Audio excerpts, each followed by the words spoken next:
Neuropsi, sejam muito bem-vindos ao episódio número 1 desse podcast sobre neuropsicologia e carreira.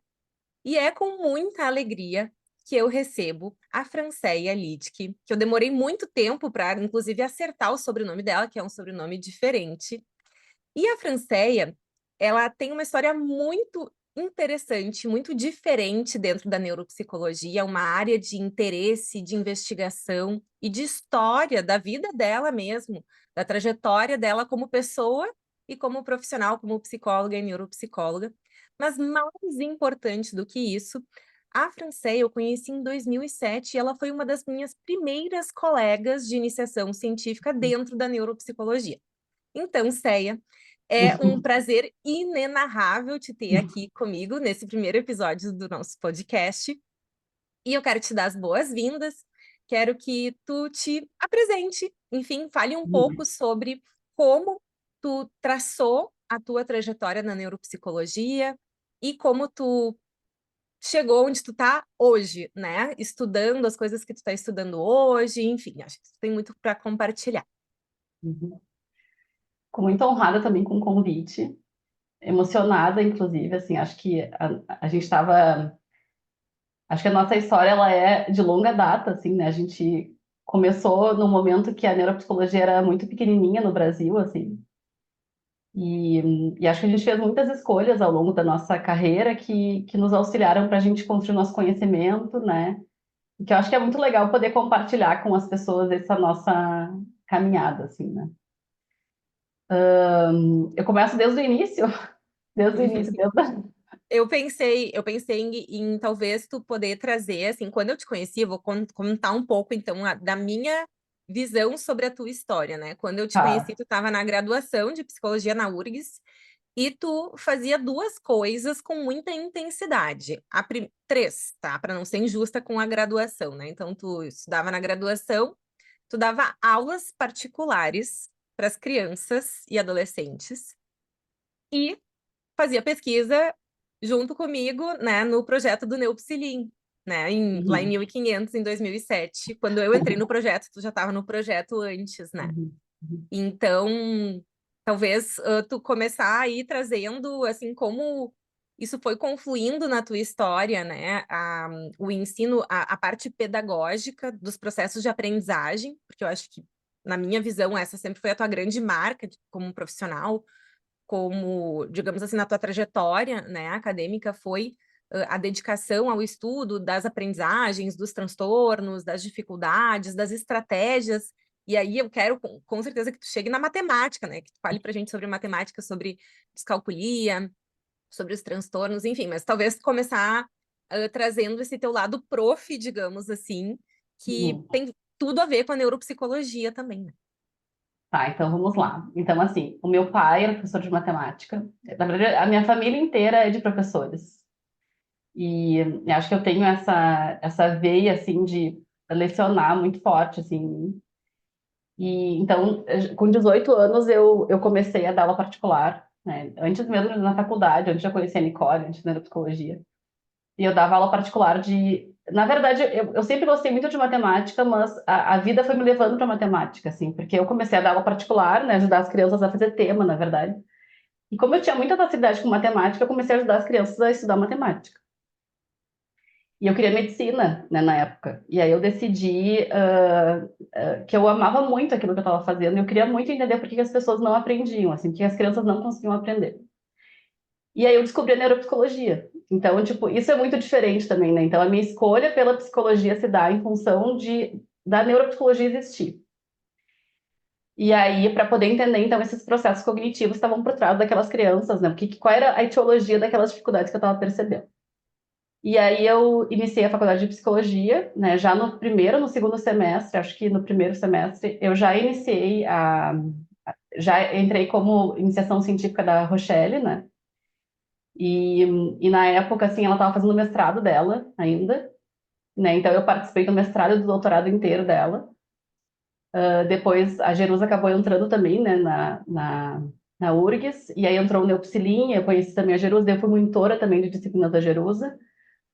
Então, durante toda a minha graduação, eu pude ter essa oportunidade de estudar muito neuropsicologia durante a minha faculdade inteira. Então, assim, eu era monitora de todas as disciplinas que eu podia ser, né, de neuropsicologia.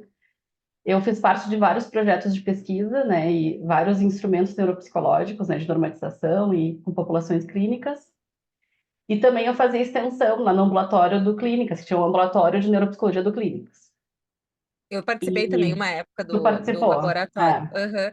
E, Céia, acho que uma coisa bem importante, né, assim, sobre isso, esse início de trajetória, que na verdade foi uma graduação paralela, né? A gente sempre falou isso, assim, a gente fez a graduação de psicologia, mas em paralelo a gente praticamente a faculdade inteira tu fez a faculdade inteira, né? O estudo da neuropsicologia. Então, era muito diferente do que a gente vê hoje de acessibilidade, inclusive, porque naquela época, lembra que eu acho que estava lançando a primeira turma de especialização na URGS, né, naquela época. isso. É, e não tinha muitos instrumentos, né? Então a gente estava ali encabeçando o início dos instrumentos brasileiros, né, de neuropsicologia e então foi muito assim, foi fundamental na minha história. A gente participou do nascimento da neuropsicologia no Brasil, né? Acho que a gente pode falar isso assim, né? E, e claro, naquela época, assim, a neuropsicologia ela estava muito associada aos pacientes com acidente vascular encefálico, né, os pacientes com traumatismo crânioencefálico. E a questão da aprendizagem não era ainda um foco da neuropsicologia, né? Pelo menos assim, da gente ali que estava pesquisando, não tinha muita coisa de aprendizagem. Eu não lembro de ver muita coisa de aprendizagem. A Jerusa estudou no doutorado dela aprendizagem, mas aí não foi, eu não estava ali no momento em que eu estava, ela estava fazendo o doutorado dela. Mas então, assim, a aprendizagem naquele momento não era tanto o nosso foco, né? E aí, então, assim, só que para mim era muito legal, porque eu estava podendo conectar duas coisas que eu amava, né? Eu sempre amei trabalhar com matemática e eu sempre amei neuropsicologia, assim. E para mim fazia muito sentido essa junção dessas duas coisas. E nesse sentido tu também era bem desviante da média, né? Porque, por exemplo, eu sempre tive aversão, a maioria dos psicólogos, na verdade, tem aversão, né, à matemática, detestam matemática, tem um trauma de matemática. E tu, uma das poucas psicólogas que eu conheço que dizem, nossa, eu amo, né? Inclusive, eu aprendi a gostar de estatística contigo, né? Porque pelo teu incentivo, pela tua animação com estatística, porque de fato, assim, eu nunca nem vislumbrei gostar, assim, de matemática. Então, isso é Uhum. muito diferente também, né? Assim, essa tua Mas é aptidão, né? tudo, mas é algo assim, claro, que para mim, e até é difícil para mim, assim, né? Porque quanto mais eu estudo, e mais eu atendo, e mais eu trabalho, mais para mim é óbvio essa conexão, sabe? Entre a matemática e a neuropsicologia, e ao mesmo tempo, cada vez mais eu fico estarrecida que as pessoas elas acham muito estranho isso, assim, né? Então eu vivo diariamente o estranhamento das pessoas de que, tá, mas tu é psicóloga, né? E as pessoas têm a tendência a pensar assim, eu achava que tu era professora particular e que tu trabalhava o emocional junto. Claro que eu trabalho o emocional junto, até porque a matemática, ela é um líquen do ecossistema, assim, né? Então, qualquer coisa que esteja mal na vida daquela criança vai impactar na matemática. A matemática, ela é muito sensível. Então, acaba que as crianças, né, os adolescentes, né, chegam para mim para avaliação, né, neuropsicológica quando tem uma dificuldade em matemática, e quando a gente vai investigar, geralmente as dificuldades são bem profundas, assim, e tem várias causas, né, e para mim é muito clara essa conexão, né, e nas intervenções não tem como, assim, para mim faz muito sentido eu conectar esses conhecimentos de neuropsicologia na intervenção com a matemática, e não tem como eu fazer uma avaliação neuropsicológica de uma criança, um adolescente que tem uma dificuldade em matemática, sem que eu compreenda a matemática. E não tem como eu fazer uma intervenção que seja realmente efetiva, né? E que seja, faça diferença na vida de uma pessoa se eu não compreender essas duas coisas. E também não pensar na questão toda familiar, na questão emocional. Então, é sempre importante a gente olhar para todos esses lados ao mesmo tempo, porque a matemática ela é realmente muito sensível. Então, é diferente da leitura e da escrita, que, claro, que a leitura e a escrita, o que, que é só para entender a diferença, assim, né? Até para as pessoas entenderem o porquê, Não, como é que eu conecto a matemática. Sim, né? por favor. O objetivo é a gente poder Porque, entender a tua trajetória, mas assim, tu também poder falar do teu estudo, claro, que é uma área de estudo bem específica que poucas pessoas dominam em profundidade a complexidade. Uma coisa é tu saber identificar um transtorno, ai, tem ali, né, a característica de transtorno. Outra coisa é tu entender em profundidade. Então, eu quero que tu fale também sobre os teus estudos, né, o que tu vem aprofundando claro. e praticando. O que que acontece, assim, então, então, claro que a gente tem toda a questão do desenvolvimento, né, básico da matemática, que eu acho que daí sim a neuropsicologia ela acaba se aprofundando um pouco mais sobre como que as crianças constroem o número, como elas vão desenvolvendo a cognição numérica do início do desenvolvimento, né? Mas quando entra na escola, o que que acontece? Assim, a gente tem diferente assim na leitura e da escrita, né? A leitura e da escrita é um código, né, que tu tem que aprender, né? E que depois que tu automatiza ou tu compensa, vai, né? Então as intervenções, por exemplo, quando tu pensa em leitura e escrita, elas têm uma duração X, por exemplo, e essa duração já é esperado que a gente tenha um desenvolvimento, né, de uma compensação ou de uma automatização. Mas na matemática, a gente tem, assim, a cada novo conteúdo que as crianças elas vão aprendendo, elas têm que dar conta de novos códigos e novas compreensões sobre aquilo. Então, assim, vamos supor, eu aprendi agora uma coisa, né? E ali tem procedimentos, tem conceitos que eu preciso saber e que depois que passar para um outro contexto, outro conteúdo, eu vou ter que aprender novamente, então eu vou ter que aprender de novo. Novos conceitos, novos procedimentos, eu vou ter que ser de novo alfabetizado como se fosse em relação àquilo, né? Olha que interessante. Então, talvez um conceito super importante para o neuropsicólogo ele entender que esse conhecimento da matemática ele é diferente da leitura e da escrita, da compreensão, porque ele vai evoluindo em camadas que vão se atualizando, que é como se fosse a primeira vez, digamos assim, essa aprendizagem. Ela não necessariamente ela é cumulativa. Ela é e não é, né? Essa aí tem um pouco Isso, disso que, um tanto que é, e um tanto que também acaba tendo que aprender do zero. isso. Não é 100% do zero, mas assim, a gente tem sempre uma nova aprendizagem para ser feita. Isso. Uhum. Então, e aí até é difícil até de se construir testes, né, que a gente possa mensurar isso, porque a matemática, ela é um campo de conhecimento amplo, que tem muitas coisas dentro da matemática. Não tem fim, né? Você ia fazer Não tem fim. Não, um teste exatamente, que neuropsicológico possa... de todos os conteúdos, né, É, possível. e aí é muito... então, para a gente poder avaliar, por exemplo, uma criança, um adolescente que vem com uma dificuldade, eu preciso entender da matemática para eu poder ver o raciocínio que a pessoa está tendo, por exemplo. Então, durante o meu processo avaliativo, né, que até é uma questão que as pessoas perguntam muito, tá, mas não tem testes, né, para tu avaliar? Não tem testes.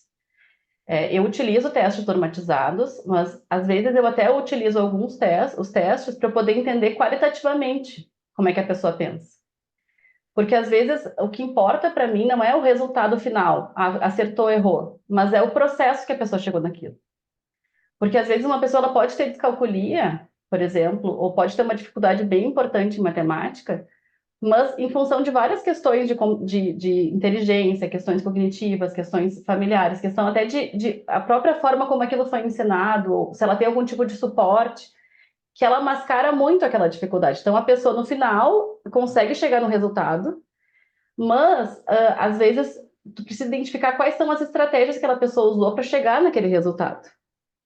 Então, as pessoas com descalculia, muitas delas, criam estratégias incríveis, mirabolantes, que elas mascaram demais a dificuldade que elas têm. E aí, quando a gente vai olhar, por exemplo, o resultado de um teste, tá bom. E aí claro, isso acaba deixando, eu acho que as pessoas mais ansiosas ainda, né? Porque, bom, eu já é.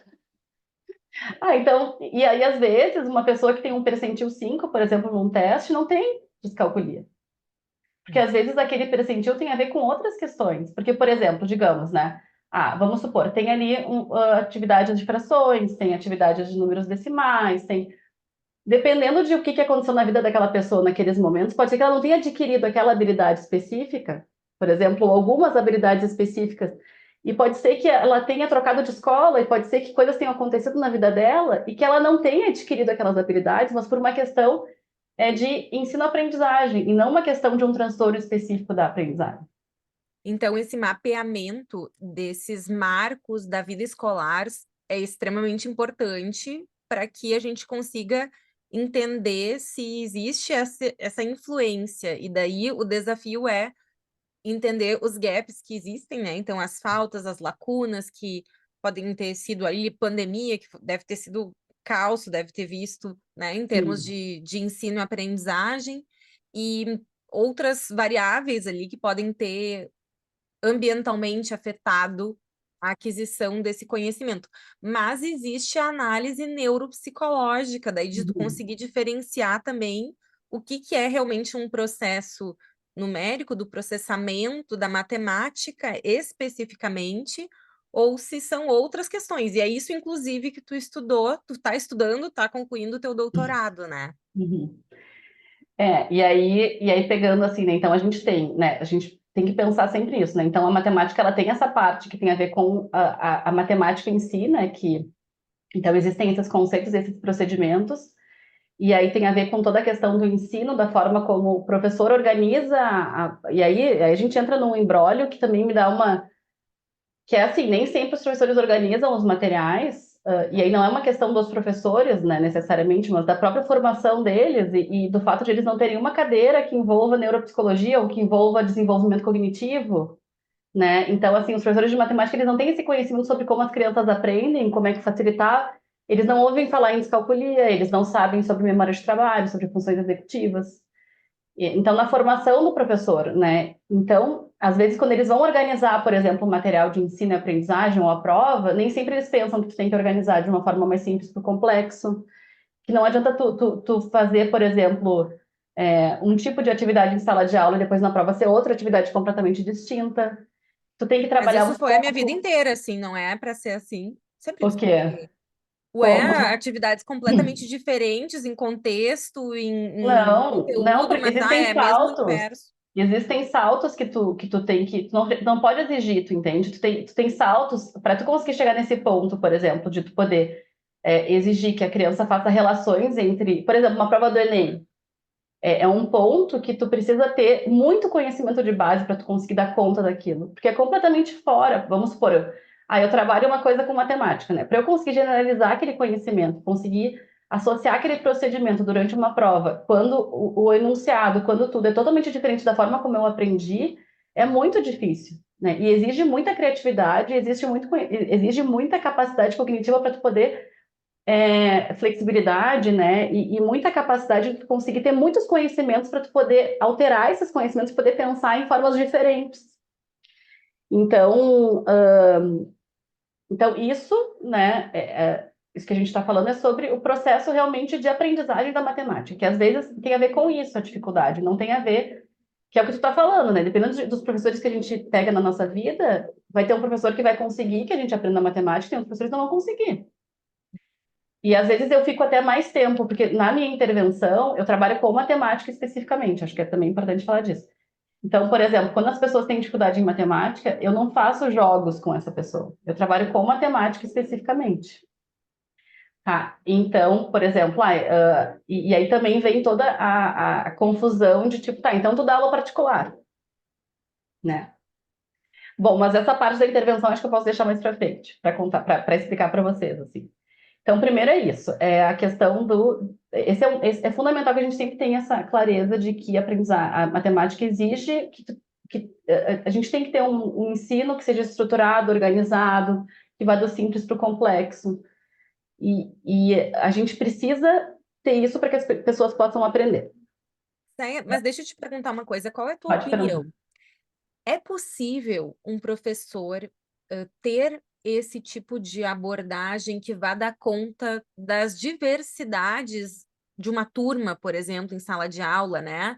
De maneira que tu consiga conciliar os diferentes ritmos de aprendizagem, né? Assim, porque a matemática também, comparativamente à leitura e à escrita, é sabido, né, que é um problema, é uma dificuldade, é uma dor, é uma queixa que é muito frequente, muito presente e, inclusive, estatisticamente Uhum, preocupante no Brasil, que as pessoas não dominam uhum, conceitos básicos de matemática. Eu sei que eu falei sobre várias coisas aqui, né, nessa minha colocação, uhum. mas qual é a tua visão sobre isso hoje no ensino? Tá. Eu acho que tem professores que são brilhantes, tem professores que conseguem, tá? E sempre quando. E é legal também no meu trabalho, porque eu sempre gosto de conversar com os professores dos meus pacientes. Então, quando eu tenho que fazer algum tipo de conversa com a escola, tá? Eu sempre peço para conversar com os professores de matemática, tá? Porque não adianta eu conversar com o coordenador não, eu tenho que conversar com o professor para poder fazer algum tipo de orientação. E tem professores que são brilhantes, tá? Tem professores que eu vejo pelo material que eles construíram, pelo cuidado, tu entende? Pelas listas que eles propõem. Então, tem professores que facilitam muito o processo de aprendizagem. E tem professores que não facilitam esse processo. Que dão E aulas acho para que os tem. alunos que têm facilidade, né? Assim, Eu estou falando para todos, por exemplo, tem como, porque como a matemática ela tem isso de ela ser algo em camadas que a gente vai evoluindo, tá? Tem como tu aprofundar muito e tem como tu ficar mais no raso. Tu entende? E tem pessoas que tu vai até o raso, tem pessoas que tu vai ter que aprofundar, tem pessoas que tu pode oferecer coisas cada vez mais complexas para aprofundar ainda mais. Só que assim, ó, se eu dou algo do raso, depois algo do profundo, depois eu volto pro médio, depois eu vou pro fundo, depois eu vou. Não dá, tu entende? Eu preciso fazer um processo de caminhada ao lado deles para que eles possam construir esse conhecimento.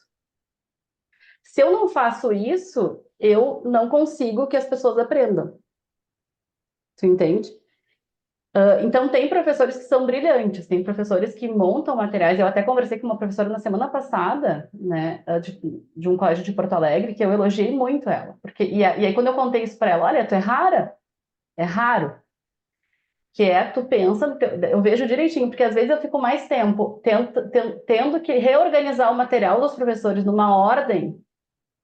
Por exemplo, eles mandam uma atividade. Os próprios livros, eles não têm essa estrutura. Eu preciso reorganizar os materiais dos livros para poder trabalhar com as crianças.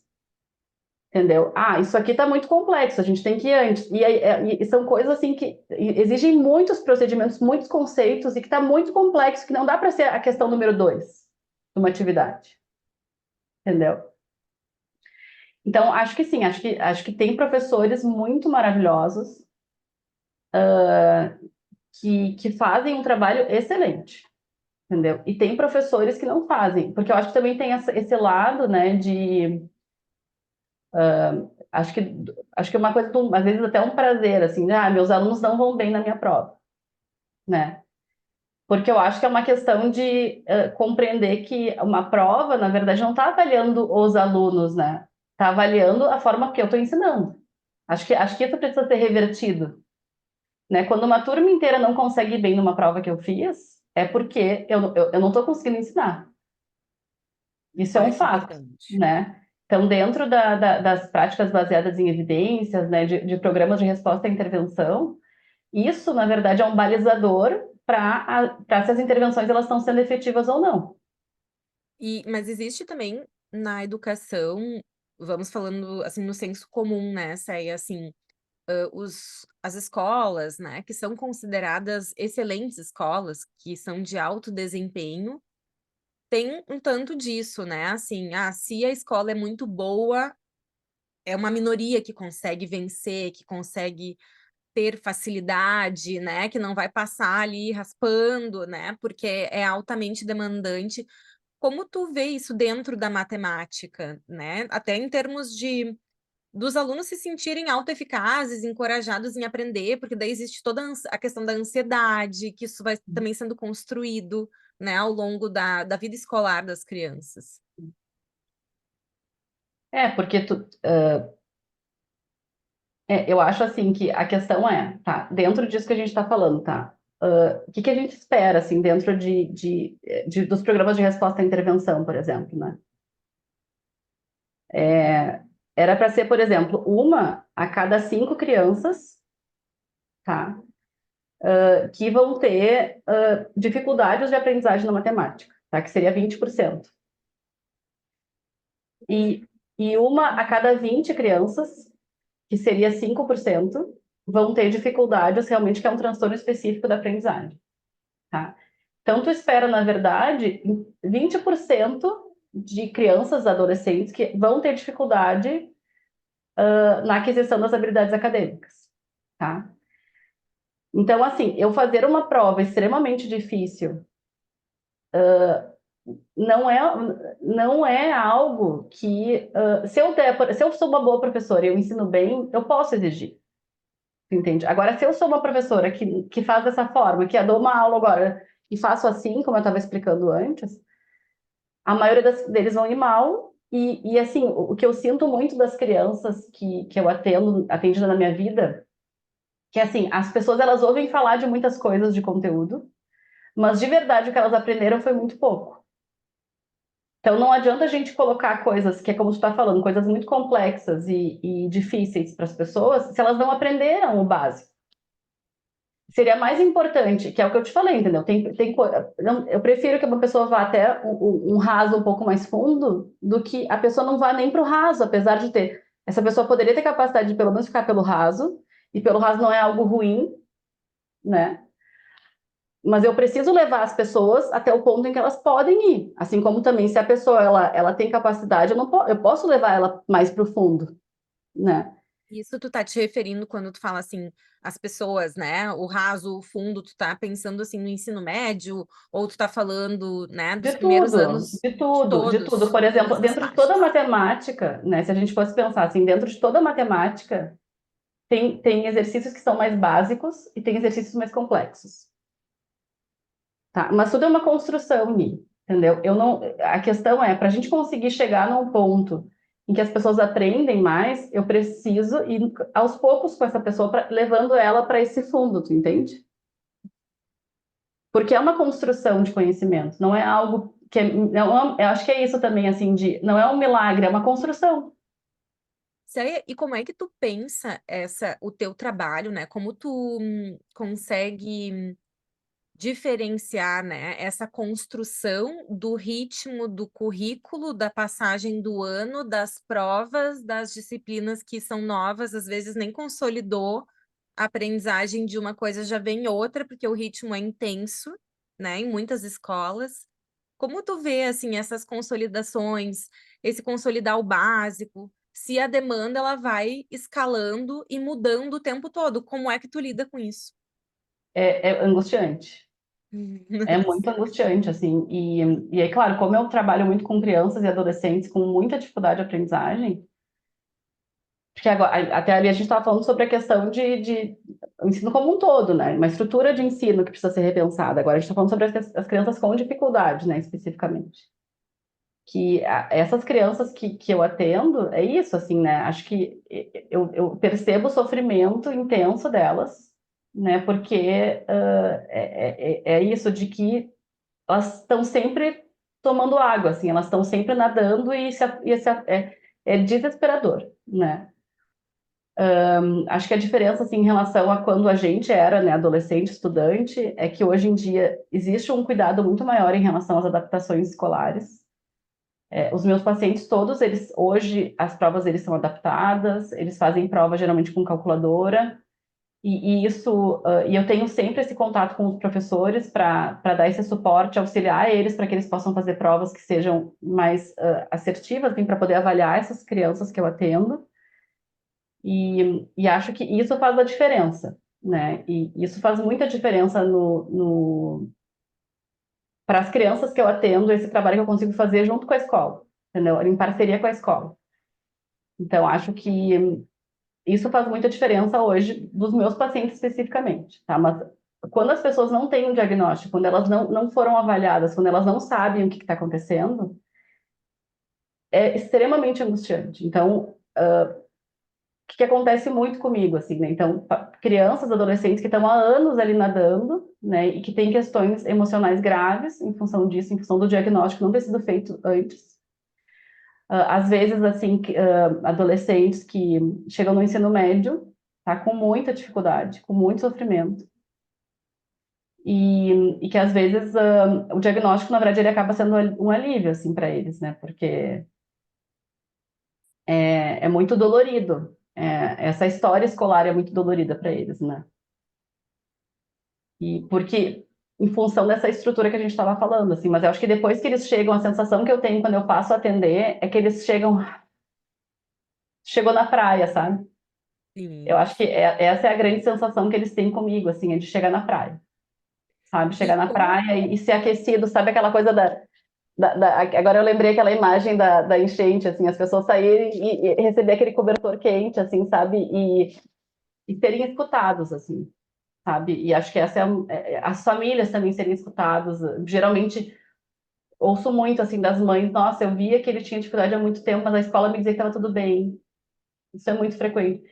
ou que E tá as faltando pessoas estudo, né? passarem, Tá faltando oi? estudar mais, tá Tá faltando faltando estudar mais, tá estudar. faltando Ou tá até levando isso, muito assim, na né? flauta, né? É, e que eu achei importante também, eu vim aqui conversar contigo, né? Porque a gente sabe que, acho que vai poder chegar em outras pessoas, outros profissionais, esse tipo de possibilidade de que existe uma avaliação, que é possível existir, que a gente tem que parar de pensar que a matemática é difícil e que isso justifica as dificuldades das pessoas. A gente não pode mais pensar nisso, entendeu? Porque várias crianças que chegam para mim foram avaliadas por outras pessoas antes. E, então, nem sempre as pessoas, os profissionais identificaram que existia algo. Eu acho que assim, aparece uma dificuldade em matemática e as pessoas. A minha sensação é que o neuropsicólogo, o psicopedagogo mesmo, acho que é uma coisa de normalizar as dificuldades, entendeu?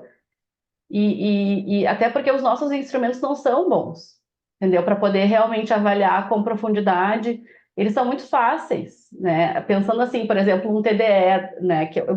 E de novo, utilizo bastante TDE, mas o TDE é maravilhoso, que bom que existe, né? Mas assim, o TDE é muito fácil, né? Quando a gente for comparar com uma atividade de uma prova, a quantidade de relações que eles têm que estabelecer, o tipo de resolução de problemas que eles têm que fazer é muito complexo.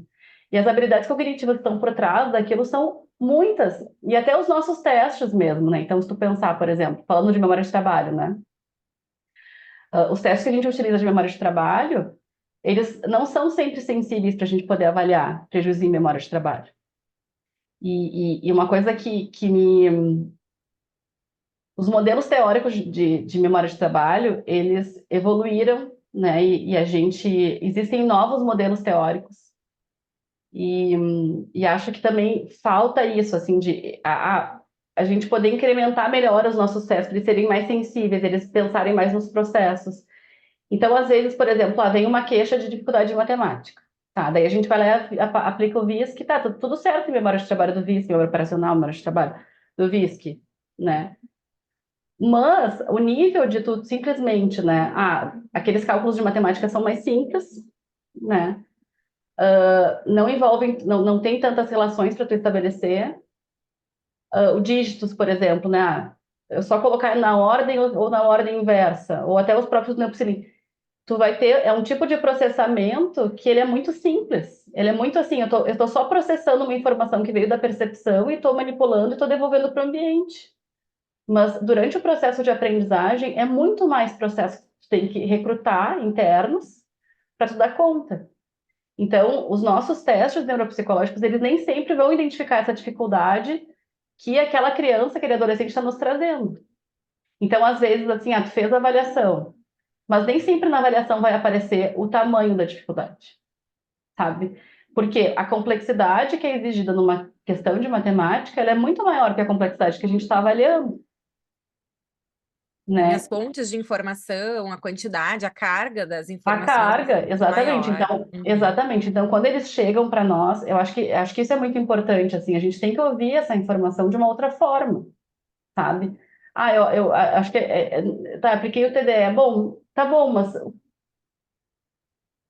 que apareceu? Ah, disse que foi bem, é como eu falei antes, pode estar bem, mas tem um prejuízo, Uhum. Uhum. E né? quais os erros, sei, assim, como tu é uma grande especialista nesses diagnósticos diferenciais, né, em conseguir aprofundar o diagnóstico da dificuldade que está causando realmente aquela não aprendizagem, na tua visão, quais são os principais erros que os neuropsicólogos cometem ao avaliar a aprendizagem da matemática? Tá. Tá, eu acho que eu posso falar um pouco sobre o que dá para a gente olhar, tá? O que a gente olha qualitativamente. Então, assim, nem sempre, e acho que é um erro que a gente comete, porque eu acho que a gente é um erro aprendido, tá? Que é a atenção, né? Que aquela coisa, tipo, a criança, ela faz a prova e a professora escreve atenção, né? E às vezes o que parece uma falha atencional não é. E eu acho que isso é importante que a gente compreenda, assim, né? Que nem sempre é uma falha de atenção. Então, pensando assim, né, falando um pouco sobre a descalculia especificamente, assim, né? Então, na descalculia existe uma não automatização de processos, de procedimentos, de conceitos. Então, a gente tem, na verdade, vamos pensar assim, né? Se eu preciso sempre pensar, né, para dizer quanto que é um cálculo, por exemplo, quanto que o número representa, eu vou cometer erros de atenção, mas em função de que o meu foco atencional ele é sobrecarregado com coisas que não deveria ter sido sobrecarregado. Que, digamos assim, em condições saudáveis, a pessoa conseguiria automatizar, consolidar aquela aprendizagem ali de uma forma muito mais simples, natural, digamos, como também é na leitura, né? A Isso. automatização ali do Tu fonema, do bate o olho, grafema, então essa assim, associação, bate o olho e já faz o cálculo exatamente, automático.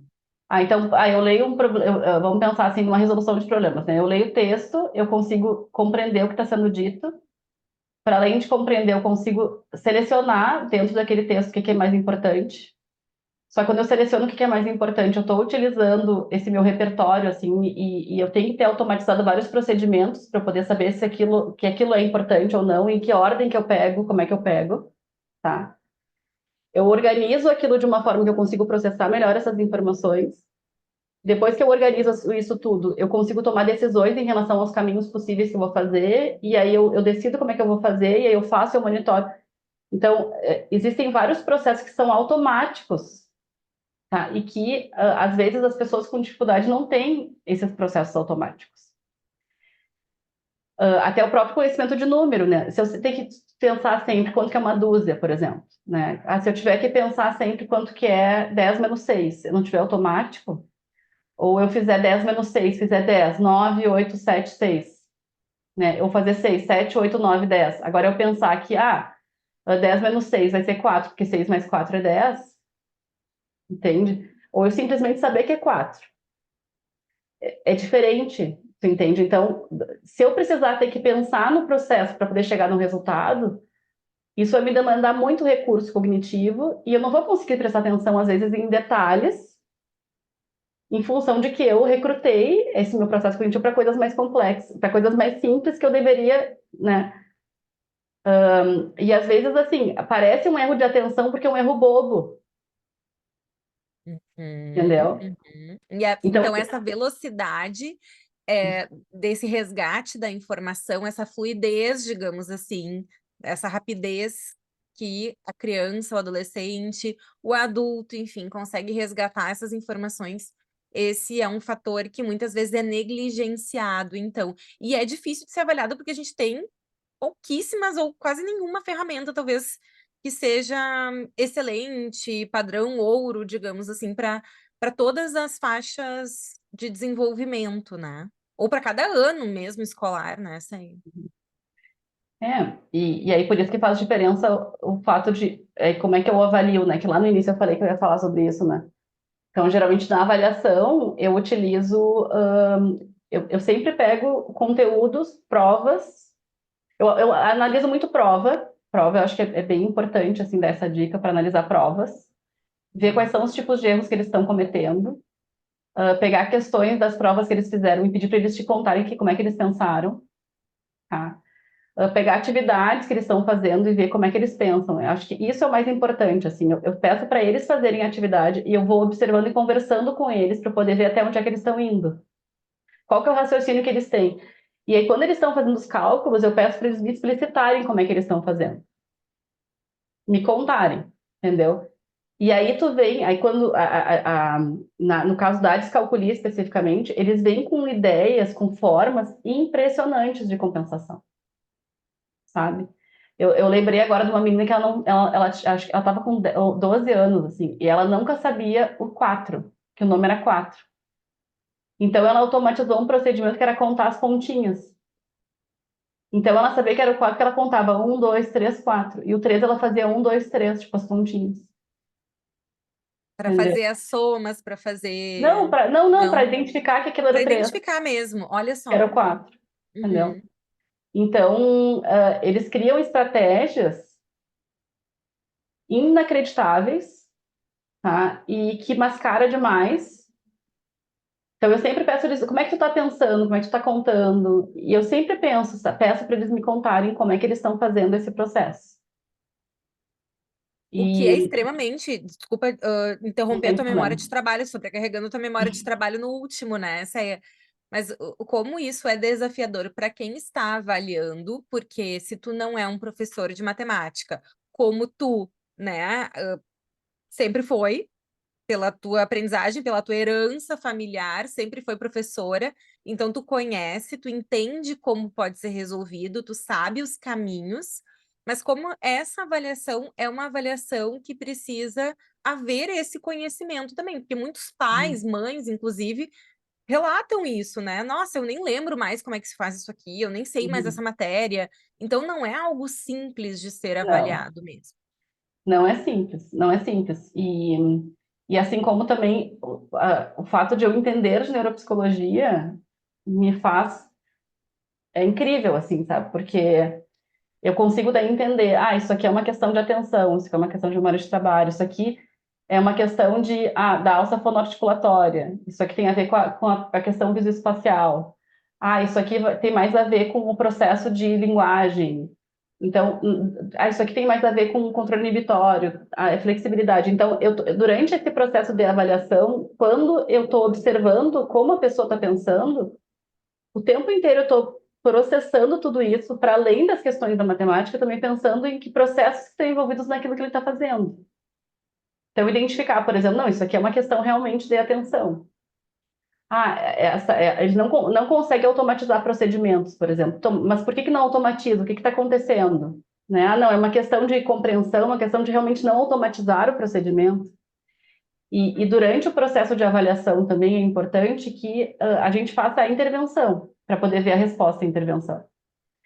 Porque às vezes tem aquela dificuldade que a gente está observando é algo decorrente de não ter tido alguma intervenção especializada, continuada, para trabalhar aquelas habilidades. E então isso também é fundamental, né, que a gente faça a intervenção. Tem casos que eu bato o olho e eu já vejo que é, desde o início, um transtorno específico da aprendizagem, pela caracterização das dificuldades. Porque, às vezes, quando tu vê, por exemplo, né, como a gente falou lá no início, e essa dica também é importante, a gente espera, por mais que a gente tenha toda essa estrutura de matemática que a gente falou, de dificuldades, né, por mais que exista tudo isso, quando a gente vê na clínica que um adolescente tem dificuldades com coisas muito básicas de matemática, aquilo vai ligar um alerta enorme e aí salta aos olhos aquela dificuldade, tá?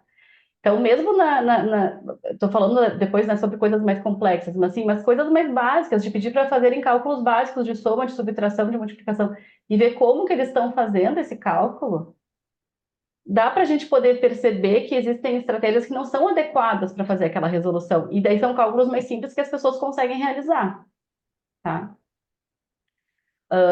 Então, isso assim, por mais que essa outra parte exige esse conhecimento mais profundo de matemática, mas para o mais básico daria para a gente ver. Bom, uma pessoa que diz que 10 menos 6 é 9, a gente tem que ligar um alerta, entende? E, mas os casos que daí são mais complexos, daí a gente tem que fazer a intervenção realmente, porque é mais difícil de conseguir ver, é mais Mais difícil de sutis, conseguir tu quer dizer, perceber. assim, que são mais na Sutil. sutileza, que tem mais É porque compensação. e daí também acho que isso é importante também se falar, né? Que a gente pode ampliar um pouco esse olhar das pessoas em relação ao transtorno específico da aprendizagem, tá?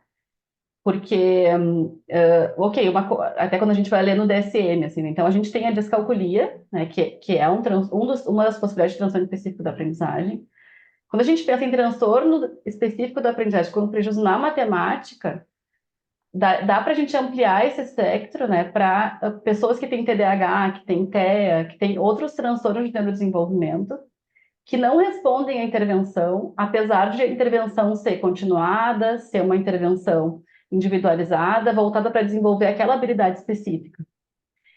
Então, nesses casos, a gente precisa fazer a intervenção para fechar o diagnóstico. Não seria uma descalculia especificamente, mas a gente vai dizer que é um transtorno específico da aprendizagem com prejuízo em matemática, porque existe um prejuízo.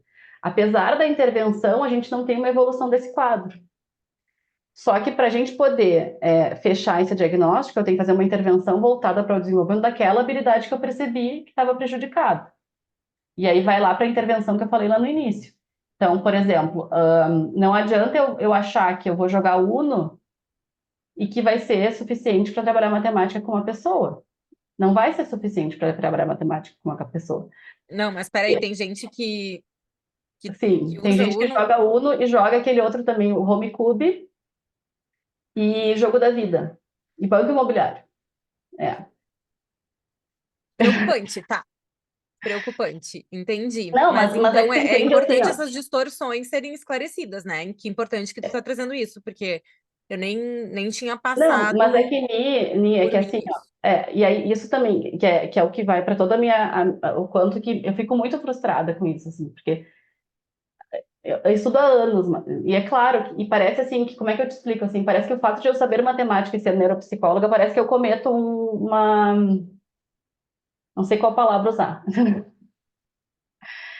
mas como se fosse algo ruim, tu entende? Como se fosse assim, porque, eu tenho que ficar me explicando o tempo inteiro, entendeu? A pessoa me pergunta, tá, mas você é psicóloga? Eu sou psicóloga. Tá, mas você trabalha com matemática? Sim, eu trabalho com matemática. Mas então eu dou aula particular.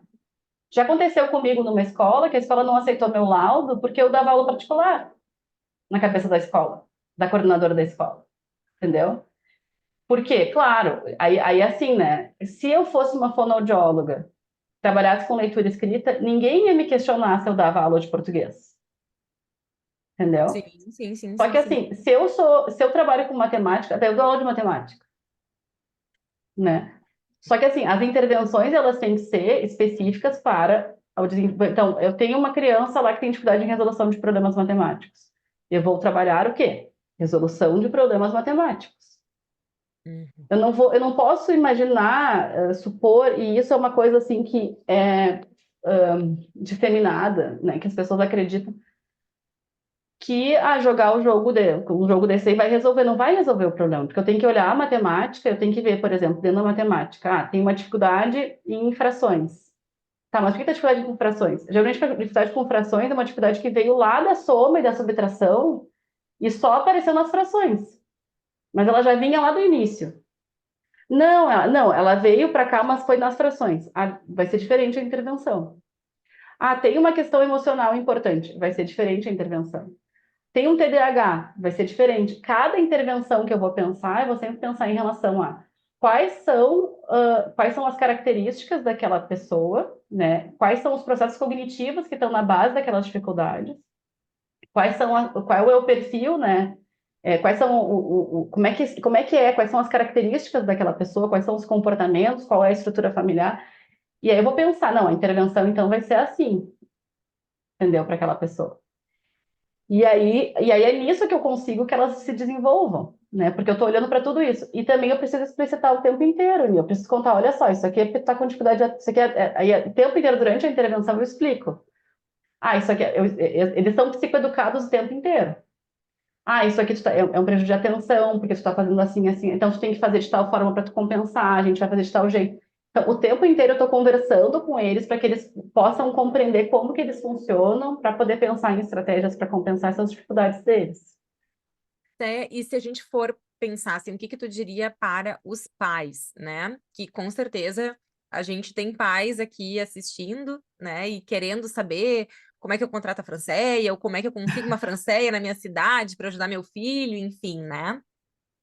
Tu diria que a primeira opção seria ter uma intervenção neuropsicológica com uma neuropsicóloga, ou a primeira opção seria, não, fazer um diagnóstico, um bom diagnóstico neuropsicológico, né, neurológico, neuropediátrico, psiquiátrico, enfim, multidisciplinar, e posteriormente fazer uma intervenção neuropsicológica, ou não. Primeiro vamos para um professor, uma professora, né, de matemática que vá conseguir dar esse reforço pedagógico, e se não funcionar, então ir para uma avaliação não, uma intervenção, né, mais direcionada com esse olhar. O que que tu Tá. indicaria? Eu acho, assim, bem importante tua pergunta, tá? Porque ah, se uma pessoa precisa de aula particular frequente, algo tá errado, tá? Qual que é a Passar o ano função, inteiro de aula particular, né? qual que é a função do professor particular, tá? Trabalhar com coisas pontuais. Então, assim, vamos supor, eu fiquei com uma dificuldade nisso aqui. Vou chamar o professor particular, ele vai me explicar. Agora, sim, se a pessoa precisa de um professor particular constantemente, tá? E aí, assim, e a gente tem que sempre avaliar a questão da resposta à intervenção, que é o quanto que a criança ou adolescente está conseguindo ter um bom desempenho, está aprendendo a partir daquela intervenção com aquele professor particular. Que isso é bem importante que a gente sempre tenha claro, assim. Porque no transtorno específico da aprendizagem, o principal diferencial é a resposta à intervenção. Então, às vezes, não é que o professor esteja trabalhando mal os conteúdos com a criança, tá? A resposta à intervenção é pequena porque a criança tem dificuldade para poder adquirir aqueles conhecimentos. E essa é a grande diferença, né, de uma dificuldade de aprendizagem para um transtorno específico da aprendizagem. Que a gente precisa repetir muitas vezes a mesma coisa, tá? Para a pessoa poder aprender uma parte daquilo, tá? E aí, caso também tenham professores particulares ouvindo, acho que isso também é importante, assim, que a gente, às vezes até a gente fica frustrado, assim, porque a gente acha que a gente não está conseguindo. E foi isso que me levou para a neuropsicologia, né, para estudar, porque eu me sentia muito angustiada, porque eles não aprendiam, né? E aí eu encontrei, então, essas respostas do porquê que as pessoas não aprendem, né? Graças a Deus eu encontrei. Mas é isso, assim, é uma sensação de impotência constante, assim, né? Porque não aprende. Então, eu já fiz 1000 vezes a tabuada com meu filho, ele nunca sabe a tabuada. Alerta vermelho, sabe? Porque isso é um alertão vermelho, na verdade, tá? Então, nesses casos, tem que procurar, sim, avaliação, tá? O que que... Acho que é um sonho meu, assim, né? E eu fiquei muito feliz de ter me convidado, assim, porque eu acho que seria um grande sonho, assim, se eu pudesse fazer algo para capacitar pessoas, assim, sabe? Eu queria poder muito ter mais transeias no Brasil, assim, sabe? Porque eu sei que eu consigo realmente fazer a diferença na vida de muitas pessoas. E eu queria muito que outras pessoas pudessem fazer a diferença na vida das pessoas que nem eu faço, assim, sabe? Eu queria formar outras praias, né? Que dei exemplo da praia, assim, né? De ser esse lugar onde as pessoas chegam e se sentem, cheguei, sabe? E eu queria também que as pessoas não chegassem como elas chegam em mim, assim, porque é muito sofrimento, né? E é muito... As dificuldades em matemática, elas aparecem lá no início do desenvolvimento, né? Elas aparecem lá no primeiro ano do fundamental, no segundo ano do fundamental, mas elas são sutis demais, né? E eu acho que isso também é importante dizer que é um furinho, tá? Pensa assim, tipo, é um furinho de nada que tem ali, só que isso aí vai aumentando. Então a gente não pode ignorar, né, caso tenham professores também assistindo, assim, esses pequenos furos, eles acabam se tornando rombos. Porque a matemática é isso, ela é essa construção que vai indo e vai abrindo, e aí vira uma coisa assim, ó, é bem complexa, sabe? Quando eles chegam para mim, e geralmente matemática é isso, as pessoas chegam a partir da sexta, sétima série que elas chegam para mim. Sexto, sétimo ano, né? Ensino Já médio. uma longa trajetória escolar, né? Isso, e Acadêmica aí deles. com muitas Uhum. lacunas e com muito sofrimento. Então, Eu procurar o acho que quanto antes, né? Essa é, avaliação, esse diagnóstico. é.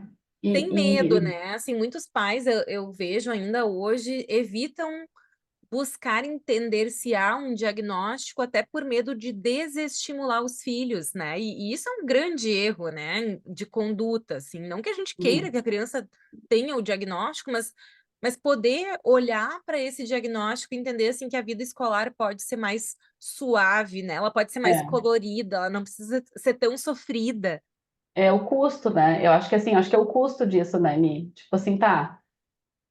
Existe um esforço enorme, daí também tem, essa é outra coisa também que a gente tem que sempre ligar um alerta, assim, que é qual que é o tamanho do custo que está tendo, assim, tipo, o custo emocional, o custo de tempo, o custo cognitivo, sabe? Qual que é o custo? Porque a prova, para a pessoa conseguir tirar uma nota 7, por exemplo, tem um esforço enorme, tem muita aula particular, tem muito esforço, tem muito. Então, assim, o quanto que isso é, tem que ser olhado, sabe? Tipo, esse sofrimento todo que essas pessoas têm e é o custo, né? E é tão leve depois, sabe? Tipo, e eu acho que é isso, assim, né? As pessoas com descalculia, se a gente identifica precocemente, o prognóstico ele é muito mais positivo, né? Como tudo, né? Então, a identificação precoce de qualquer tipo de dificuldade de aprendizagem, ela acaba sendo muito mais fácil de ser resolvida do que se a gente deixa lá na frente, assim, né? O sofrimento é muito maior e para buscar é muito mais difícil. Sim, e também essa compreensão de que o transtorno, ele não é uma moda, não é algo que agora se está falando, mas que tem uma base que é genética, que é neurobiológica, que é Uhum, explicada por evidências científicas, não por uma mera opinião, né? Ou uhum. um desejo de facilitar a vida da criança com um diagnóstico. Porque o transtorno específico da compreensão de matemática seria uma a cada 20 crianças. Então, assim, e é muito raro na escola. É muito raro. Então, é muita gente com esse diagnóstico sem esse diagnóstico. E acho que isso, assim, precisa... Quem dera, né, que fosse uma moda, porque acho que teria muito mais crianças sendo avaliadas e é uma questão também, assim, de direito, sabe? Acho que o diagnóstico adequado, ele é um direito que a pessoa tem. Sabe? Ela tem direito a ter uma prova adaptada, ela tem direito a usar calculadora. E acho que até isso também é importante, assim, né? Porque a calculadora, na verdade, pensa assim, um adolescente de ensino médio. Se ele tem que ficar fazendo cálculos básicos na mão, o quanto que ele deixa de aprender dos conteúdos que são do ensino médio. Então, a calculadora, ela acaba dando esse suporte para que eles possam aprender os conteúdos que estão sendo dados na série em que eles estão. Perfeito. E se a gente fosse fazer um paralelo, digamos, com a dislexia, que é muito mais conhecida, né, Céia, assim, as estratégias que os disléxicos podem utilizar como apoio para aprender, para adquirir conhecimento, seria equivalente, né? Assim, tu ter Uhum. outras formas de receber a informação que não somente através da leitura de textos, às vezes super extensos, ou de tu tem que ler o texto, né, sendo disléxico, mas tu tem um leitor, alguém que vai te instruir, seria mais ou menos, ou exatamente, né, esse tipo de equivalência do uso da Tu calculadora. ter, por exemplo, é claro que a gente pode também pensar que tá, a calculadora, por exemplo, é uma das possibilidades, mas usar resumos também durante as provas, né, com procedimentos. Primeiro faz isso, segundo faz isso, terceiro faz isso, Boa. né? E isso eles acabam conseguindo, e daí tem toda a questão de eu sou capaz, eu consigo fazer, sabe? Então faz bastante Perfeito, diferença. perfeito. E sai então para a gente ir finalizando, né, o nosso encontro aqui. O que tu diria? A neuropsicologia da aritmética, do transtorno específico de aprendizagem da matemática, seria um nicho para o neuropsicólogo se especializar, se aprofundar, principalmente, e eu acho que aí é um requisito, né, Céia? Quem gosta, quem ama matemática, que é, eu sei que é exceção, pelas minhas observações Não, eu não sei, estatísticas. eu tenho esperança, assim, que tenham mais pessoas da neuropsicologia que gostem de matemática. Não, acho que sim, gostar sim, mas tu eh, tem que gostar e tem que dominar, tu tem que ser bom, tu Sim, tem que ter sim, fluência, né? sim, tem que, porque Acho que assim, na verdade eu não digo nem que é nicho, assim, acho que existe um rombo, uma necessidade absurda de profissionais, como eu já deixei claro antes, né, que trabalhem, que atuem nisso, né, acho que demanda de mercado é absurda, né, muitas pessoas precisando, e acho que seria muito bom realmente se tivessem muitas outras pessoas que atuassem nessa área, porque tem muitas pessoas sofrendo, assim, precisando tanto da parte de avaliação quanto da parte de intervenção. Essa questão da subdiagnosticação, assim, né? É muito subdiagnosticado o transtorno específico da aprendizagem. Então, certamente, é uma área necessária, assim, que a neuropsicologia se aproprie. Perfeito, então, excelente. Então, vou deixar aqui o contato da Céia, o arroba dela, para vocês entrarem em contato com ela. Quem quiser supervisionar, quem quiser, né, aprender com ela, com certeza ela vai vir aí finalizando o doutorado, né, Céia, com cursos, com novidades aí para neuropsicologia no Brasil, porque realmente é necessário também, né, Céia, vou te deixar já um incentivo aqui, que a gente tenha mais recursos de formação, de protocolos de intervenção.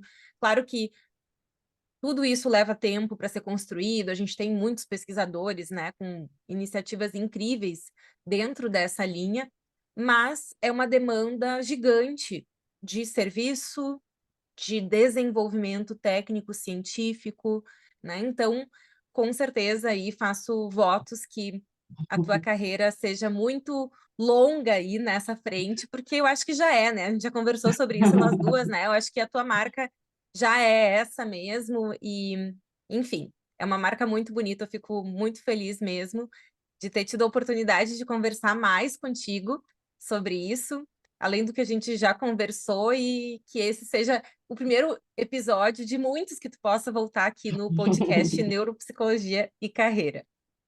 Muito obrigada.